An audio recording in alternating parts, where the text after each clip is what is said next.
오신 여러분들을 주님의 이름으로 환영합니다. 오늘 카레 맛있게 드셨죠? 참 맛있게 먹은 것 같습니다. 어제 보니까는 열심히 남성분 막 칼질하는 모습 보면서 참 마음이 뭉클했습니다. 제가 다른 교회에서 보면은 남성교회에서 뭐 음식 한다 그러면은 부인들이 와서 다 하고 생색은 남자들이 다 내는데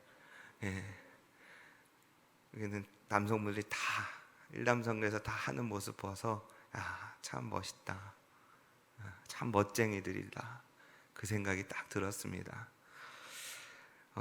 교회는 그런 것입니다. 교회는 복음 위에 세워져야 되고 그 복음으로 말미암아 남자든 여자든 주의 일에 힘써야 되고 또 그 안에서 서로 사랑으로 섬길 때 교회는 든든히 세워져 가는 것입니다. 이 로마 교회가 바울에게 간절함을 일으켰습니다. 간절히 가보고 싶었습니다. 도대체 이 교회가 어떻게 세워진 것인가?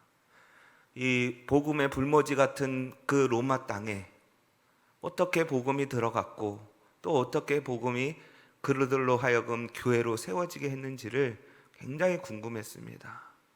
그래서 여러 번 가고자 애썼지만 이게 쉽지가 않은 것입니다. 여러분, 사람이 마음으로 계획할지라도 그 발걸음을 인도하시는 분은 하나님이십니다. 저는 예전에 이 말씀을 그저 하나님께서 내가 계획한 대로 다 해주시는 분이라 그렇게 알아들었어요. 근데 그게 아니더라고요. 아무리 사람이 마음으로 좋은 일을 계획하고 착착착 하더라도 그 모든 것을 이끌어 가시는 분은 하나님이시라는 것이에요.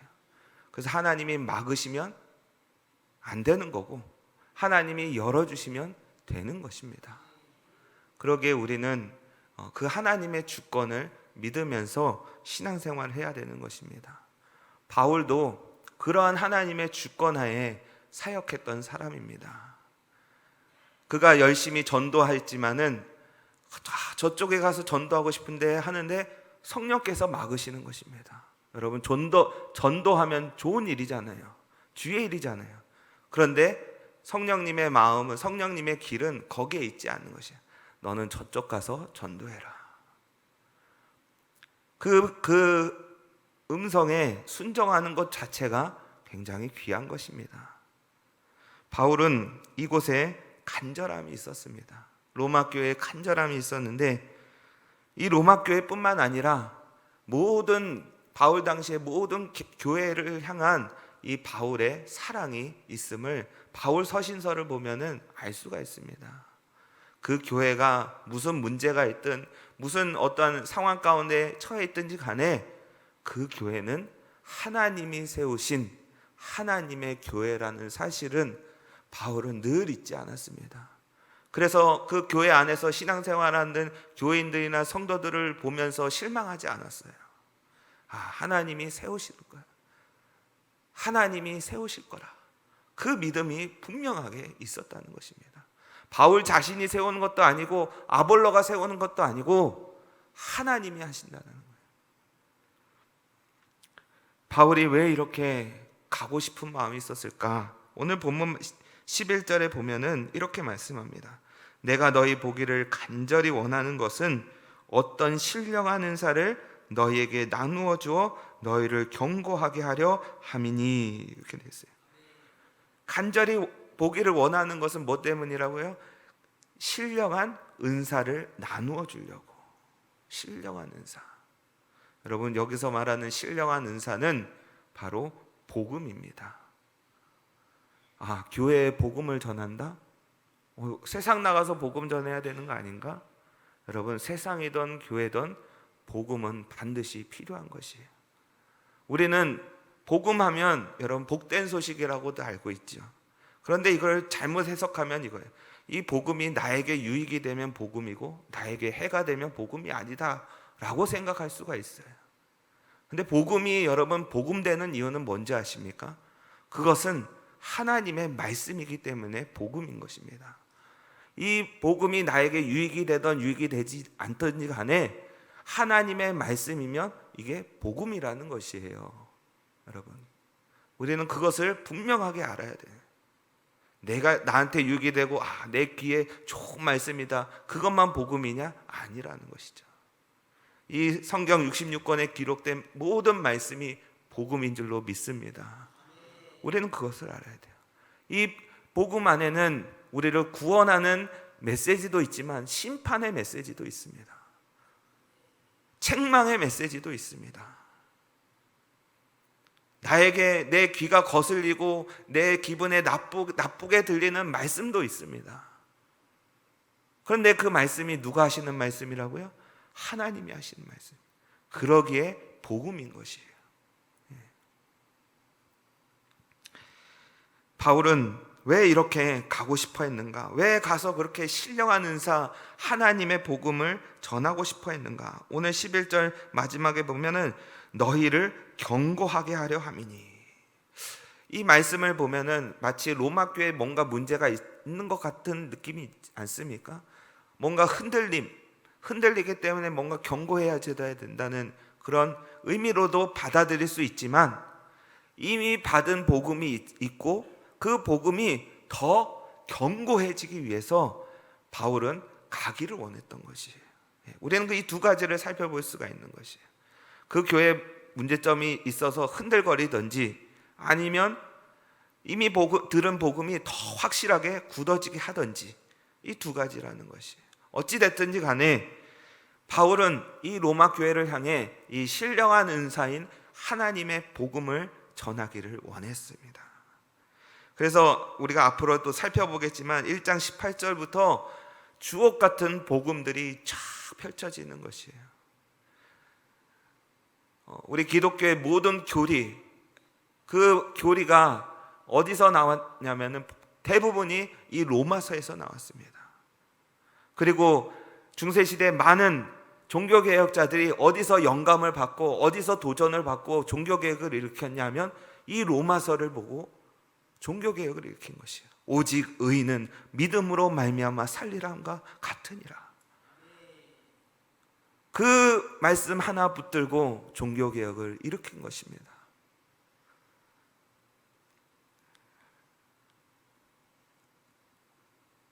바울은 빚진 자의 심정으로 이 복음을 전하기 시작합니다. 오늘 14절에 보시기 바랍니다. 헬라인이나 야만인이나 지혜 있는 자나 어리석은 자에게 다 내가 빚진 자라. 바울은 지금 그 모든 유대인도 그렇고 헬라인에도 그렇고 야만인에게도 그렇고 지혜 있는 자에게나 그렇고 어리석은 자에게, 모든 자에게 다 빚진 자라고 고백하고 있습니다. 도대체 얼마를 꾸어갔길래 빚진 자가 되었을까요? 도대체 그들에게 얼마를 빚졌길래 빚진 자라고 할까요? 이것은 어떤 물질적인 빚이 아닙니다. 이 빚은 하나님께 받은 빚인 것이에요. 하나님께서 나를 속량하시고 나를 구원하시고 나 같은 죄인을 살리신 그 은혜가 이 사람을 빚진 자로 만든 것입니다. 만달란트 탕감받은 그 사람처럼 도저히 갚을 수 없는 그 빚을 하나님께서 다 탕감해 주신 것이.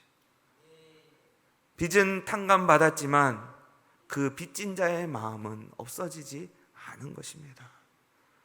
내가 어떻게 하면 이 주님의 빚을 갚을까? 근데 여러분, 주님 앞에 뭘 갚겠습니까? 그 모든 것을 다 소유하신 분에게 우리가 뭘 드리겠습니까? 무엇을 드린들 그분이 베푸신 은혜를 갚을 수가 있겠습니까? 여러분, 우리들 흔히들 말하는 내가 이 은혜 꼭 갚을게 하는데 갚는 사람 보셨습니까? 그냥 입 싹 닦고 말지요. 그냥 화장실 들어갈 때 나올 때 다른. 네. 여러분, 빚은요, 이 은혜는요, 그 베푼 사람한테 갚은 것이 아닙니다. 그러면 그게 은혜가 되지 않는 것이에요. 이 은혜는 흘려보내야 되는, 다른 사람에게 베풀어야 되는 거예요. 내가 은혜를 이만큼 받았기에 다른 사람에게도 이만큼 은혜를 베풀 수 있는 것이 그 빚을 갚는 것입니다. 여러분은 하나님께 얼마만한 죄를 용서받으셨습니까? 얼마만한 죄를 용서받으셨죠? 어떤 분은 값으로 따질 수 없다고 말합니다. 맞습니다. 맞는데 성경대로 말을 하자면 하나님이 세상을 이처럼 사랑하사 독생자를 주셨으니 이 빚을 우리는 진 자들이라는 것이에요. 하나밖에 없는 예수 그리스도를 우리에게 주심으로 우리의 모든 죄가 다 탕감받았다는 거예요. 그래서 여러분, 우리는 비록 값없이 받았지만 하나님께서는 엄청난 값을 치르신 것이에요. 엄청난 값을 치르시고 저와 여러분을 구원하신 것입니다. 그래서 흔히들 말하는 게 우리는 얼마짜리라고요? 예수님짜리. 우리는 예수님짜리라는 거예요. 그렇다면 여러분, 우리가 용서하지 못할 죄가 어디 있겠습니까? 내가 받은 은혜가 그렇게 큰데, 내가 받은 그 용서가 그렇게 큰데 우리가 누군들 용서를 못하겠습니까? 여러분, 우리가 애양원에, 여수에 있는 애양원에 그 손양원 목사님 아시죠? 그 손양원 목사님은 자기의 아들을 죽인 그 공상단을 자기의 양아들로 삼습니다. 그게 말이 됩니까, 여러분? 근데 그 송양훈 목사님이 지은 책 중에 그게 있죠. 사랑의 원자탄. 나는 도저히 용서할 수 없지만, 나는 도저히 감당할 수 없지만 내게 베풀어 주신 그 하나님의 은혜에 비하면 그건 아무것도 아니라는 것이. 예수 그리스도께서 받으신 그 고난에 비하면 내가 받는 고난은 아무것도 아니라는 것이. 우리는 늘 그것을 잊고 살아요. 하나님의 은혜가 너무 당연하다고 생각을 해요. 그러니 여러분, 은혜가 은혜되지를 못하는 것입니다. 우리 모두는 하나님의 빚진 자입니다.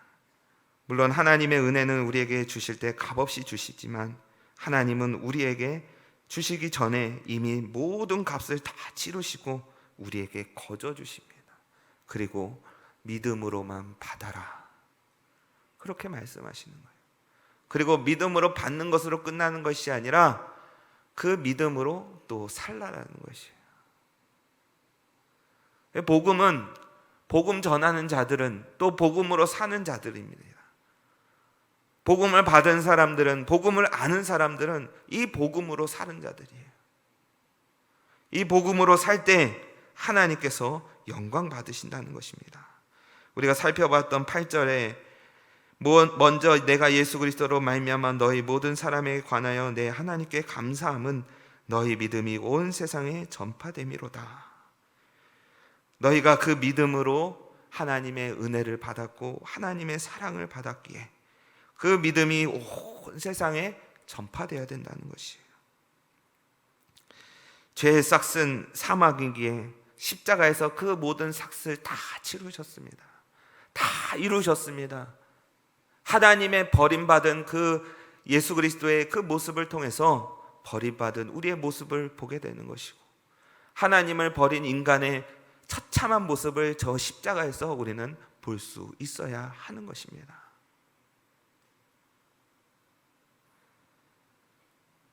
그런데 우리는 이 은혜를 믿음으로 받고 고난의 길, 십자가의 길, 좁은 길을 걸어야 함에도 불구하고 우리는 그렇게 살지 않습니다. 존귀 영광 모든 권세 주님 홀로 받으소서. 멸시천대 십자가는 제가 지고 가오리다. 이름 없이 빛도 없이 감사하며 섬기리다. 이름 없이 빛도 없이 감사하며 섬기리다. 여러분, 이 찬양이 혹시 반대로 돼 있지는 않는가요? 멸시천대 십자가는 주님 지고 가세요. 모든 영광은 제가 다 누리겠습니다. 스포트라이트 받는 그곳에 제가 있겠습니다. 주님 저곳에 계세요. 혹시 그러고 있지는 않는지요? 여러분, 주님을 믿는 길이, 그 믿고 가는 그 길이 꽃길입니까? 아니면 가시밭길입니까? 일제 강점기 시대 때 주기철 목사님은 일본 순사들의 고문 가운데서 철못판을 걸어갔습니다.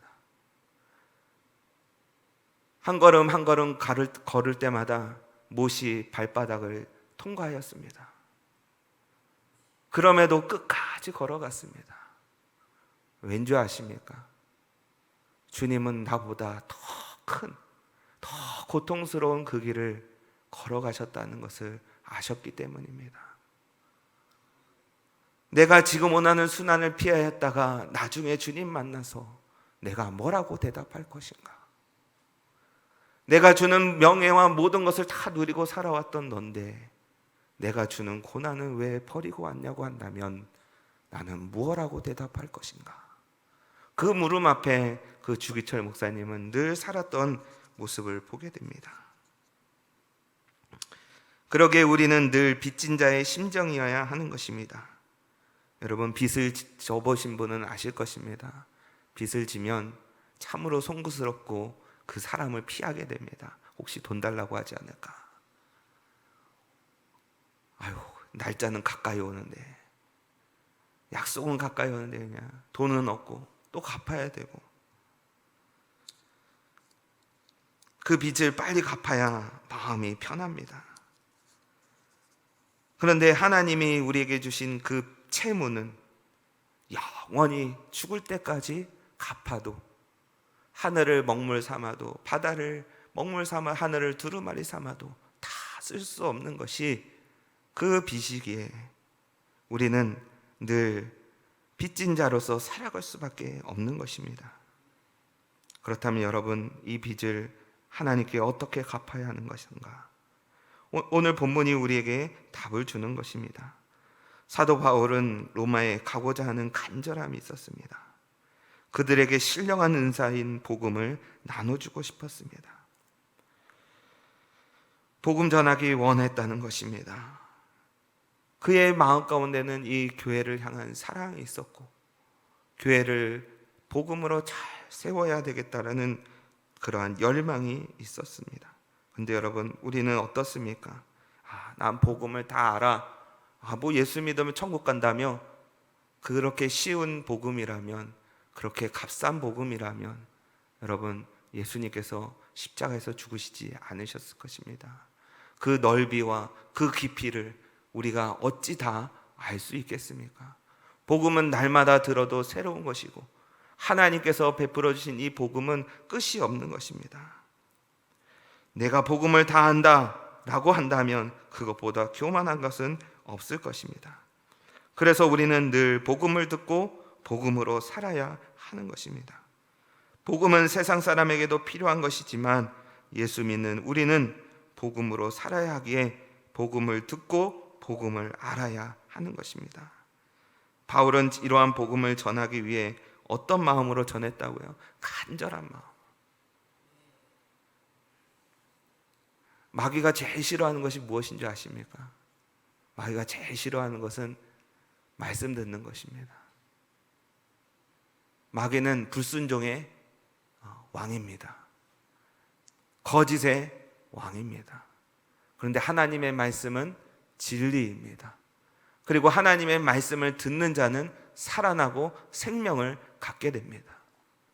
그러기에 마귀는 어떻게 해서든지 말씀을 못 듣게 합니다. 예배 시간 들어오기 전 바로 전에 싸움을 일으키라든지, 아니면 집에 가스불은 끄고 왔나 걱정하게 만들고 자꾸 딴 생각을 집어넣어 주는 것이, 남편하고 싸우고 부인하고 싸우고 아이와 다투고 오고 그 마음이 힘들어지게 만들어요.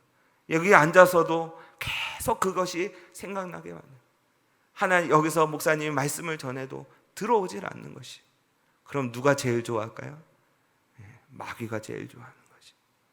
그래서 여러분 말씀 들을 때는 내 무릎팍을 꼬집어서라도 졸지 마시고 들어오기 전에 말씀 듣기 전에 내 마음이 정돈이 되고 말씀에 집중할 수 있는 믿음이 되어야 한다는 것입니다. 이 복음은 그러기에 간절한 것이고 간절한 마음으로 빚진 자의 심정으로 전해야 하는 것이 복음인 것입니다.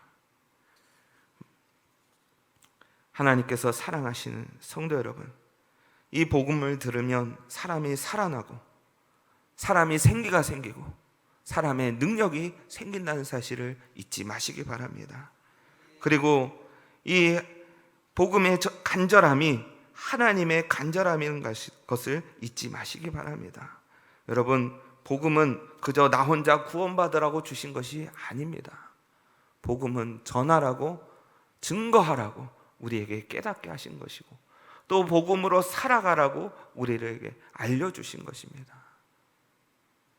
그런데 사람들은 대부분 그렇게 생각하지 않는 것 같습니다. 저부터도 그랬었던 것 같습니다.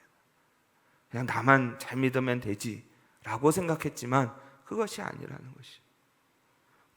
지금 바울은 복음을 간절하게 전하는데 13절 마지막에 중간에서 마지막에 보면은 열매를 맺게 하려 함이로되 그랬죠. 열매를 맺어야 된다는 것이. 복음에는 생명이 있기 때문에 반드시 열매를 맺는다는 것이. 씨 뿌리는 자의 비유를 통해서 우리는 알 수가 있습니다. 가시밭에, 돌짝밭에, 길가밭에, 그리고 좋은 밭에 다 뿌립니다. 여러분 같으면 어디에만 뿌리겠습니까? 좋은 밭에만 뿌리겠죠. 좋은 밭에만 뿌려야 열매를 잘 맺을 거 아십니까? 잘 자랄 거 아닙니까? 근데 이 농부는 바보예요. 가시밭에도 뿌리고 길가에도 뿌리고 돌짝밭에도 뿌립니다. 그것은 뭘까요? 그것은 바로 농부의 마음이라는 것이에요. 농부 대신 하나님 아버지의 마음이라는 것이에요. 비록 그것이 안 될 것 뻔히 알지만 혹시나 이곳에도 구원받을 자가 있지 않을까 라는 그 간절함, 그 애틋함, 그 마음을 가지고 하나님 아버지는 그 씨를 거기에다 뿌리시는 것이에요. 좋은 밭에만 뿌리시는 것이 아니에요. 여러분, 우리가 이러한 간절함으로 복음을 살아내야 한다는 것입니다. 그저 편안하게 잘 되는 곳에 그런 데만 복음을 뿌리고 그런 데만 찾아다니는 것이 아니라 가시밭에도 돌짝밭에도 길가에도 가서 복음을 심어야 되고 말씀을 심어야 된다는 것이. 우리가 이렇게 갇힌 곳에 말씀을 듣고 있더라도 어떤 사람은 말씀을 30배가 맺혀집니다. 어떤 사람은 60배가 맺혀지고 어떤 사람은 100배가 맺혀지는 것이에요. 좋은 밭이라도 그 밭의 종류가 다 다르다는 것이에요. 그러기에 이 농부는, 이 하나님은 간절한 마음으로 이곳에 어찌됐든 한 알의 밀알이 떨어져 많은 열매를 맺기를 원한다는 것입니다. 우리가 복음을 듣고 그 위에 견고하게 서서 살아야 하는 것입니다. 견고하게 산다는 것은 하나님의 말씀을 지켜 순종할 때 그 사람은 반석 위에 지은 집이라고 마태복음 7장에서는 우리에게 말씀해 주는 것이에요. 하나님께서 사랑하시는 성도 여러분, 하나님의 말씀은 엄중한 것입니다. 엄숙한 것입니다. 가벼운 것이 아닙니다. 하나라도 허투루 들어서도 안 되고 한 귀로 듣고 한 귀로 흘려보내서도 안 되는 것입니다. 우리의 심령에 철필로 새겨야 되고, 어떤 사람은 내가 돌머리라서 말씀을 잘 기억 못하고, 여러분 돌머리는 계속하면은 새겨집니다. 안 없어져요. 계속 듣고 또 듣고 또 듣고 또 듣고 해서 새겨야 하는 것이. 그래서 그 복된 말씀을 가지고 살아가는 우리 모두가 되기를 바랍니다. 우리 찬양 하나 하겠습니다. 주님의 빚진 자, 죄악에 썩은 내 육신을 주님이 쓰시려 했네. 찬양하고 또 기도하도록 하겠습니다.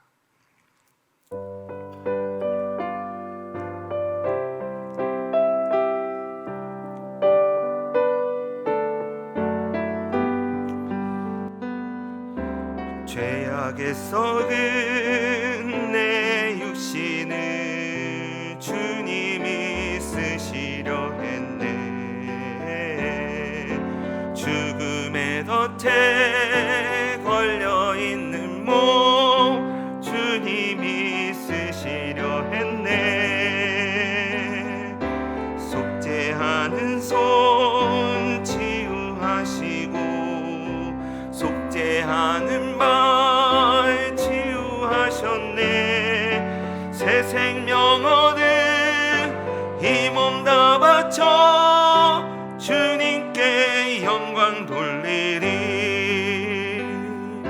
먹물로 칠한 내 육신을 주님이 쓰게 하셨네. 십자가 보혈 증거하라고 주님이 살리셨네. 기도할 때에 음성 주시고 찬송할 때에 기쁨 주시네. 내 작은 힘이 내 작은 몸이 주님의 붙들린 자라. 평생 갚아도 빚진 자 되요 주님의 빚진 자 되요. 주님 가신 길 택하였건만 눈물만 솟구치네. 생명 주시니 주님이시라. 능력 주시니 주님이시라. 말씀 전하여 복음 전하여 주님의 빚을 평생 갚아도 빚진 자 되요 주님의 빚진 자 되요. 주님 가신 길 택하였건만 눈물만 솟구치네. 아멘. 생명 주시니 주님이시라. 능력 주시니 주님이시라. 말씀 전하여 복음 전하여 주님의 빚을 갚으리. 우리 이 시간 같이 기도하겠습니다. 그렇습니다. 평생 갚아도 빚진 자입니다. 우리는 평생의 죄인들입니다. 하나님의 크신 은혜를 받은 자들입니다. 하나님 그 은혜에 반응하며 그 은혜에 응답하며 살아가는 우리 모두가 되게 달라 기도하시고, 또 나라와 민족을 위해 우리 교회와 우리 담임 목사님을 위해 또 여름 행사를 위해 우리 주여 한번 외친 다음에 기도하도록 하겠습니다. 주여